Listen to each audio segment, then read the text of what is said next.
Hi again, Coach. I'm Sheelagh Quinn from Sport Ireland Coaching. And in this video, I'm going to explain the very commonly used term physical literacy. As we have said in previous videos, good coaches coach sport, but great coaches coach people. These coaches also understand that the vast majority of children will not become international athletes, but all of them have the potential to remain involved with sport and physical activity for life.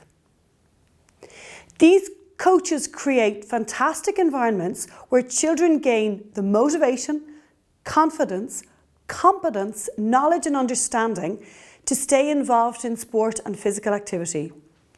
In other words, these coaches help children to become physically literate. Physical literacy is not a new concept. It dates back to the 1930s. But despite the earlier mentions of physical literacy in educational journals, Dr. Margaret Whitehead is credited with the development and refining of the concept throughout the 1990s. Physical literacy is an evolving and debated concept, and therefore multiple definitions have been created by different sectors and countries. But the most widely accepted definition is that of the International Physical Literacy Association, who define it as follows. Physical literacy is the motivation, confidence, physical competence, knowledge and understanding to value and take responsibility for engaging in physical activity for life. Although the various definitions differ, most of them usually agree that physical literacy comprises of three elements. 1, affective, which is the motivation and confidence. 2, physical, which is physical competence. 3, cognitive, which is knowledge and understanding. Contrary to common perception, physical literacy is about much more than just being physically competent.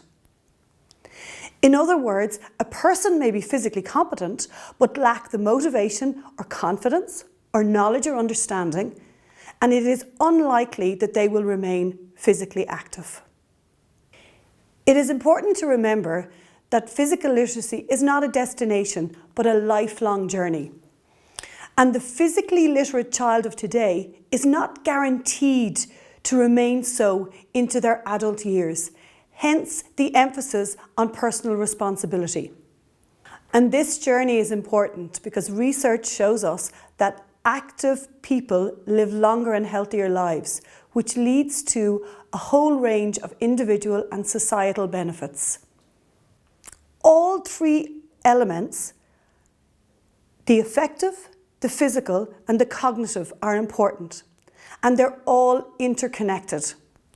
How important they are and how they interconnect varies across the lifespan. Understanding this is the focus of much of the research that's currently going on in the field. Okay, so what does all of this mean to coaches and coaching? In the past, sport and coaches have been accused of not making too much of a contribution to the development of physical literacy for two main reasons. 1, sport is seen as focusing only on the talented and the gifted athletes and not caring much about promoting activity across the lifespan. And secondly, sport has mostly been concerned with the development of sport-specific skills rather than the broad foundation of physical competencies which support lifelong engagement. Thankfully, over the last 2 decades, this has changed. And sports movements in many countries have started to take more responsibility for the promotion and provision of physical literacy. In fact, sport is now considered to have a great potential to support the development of a new generation of physically literate individuals across the globe. But to do this, especially with children, sport has to be delivered in a particular way. We could argue that the whole point of the iCoachKids programme is to give coaches the tools so that they can deliver sport to children in a way that promotes and fosters physical literacy. The iCoachKids pledge we described in Course 1 represents this paradigm shift, which reinforces and highlights the contribution coaches can make to physical literacy and to the development and well-being of every child in their session. Coaching in this very holistic way will impact on all three elements of physical literacy, developing the whole child.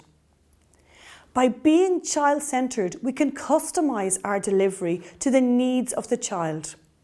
Other examples include being inclusive and engaging parents in a positive way to enhance the affective component as well as the physical component.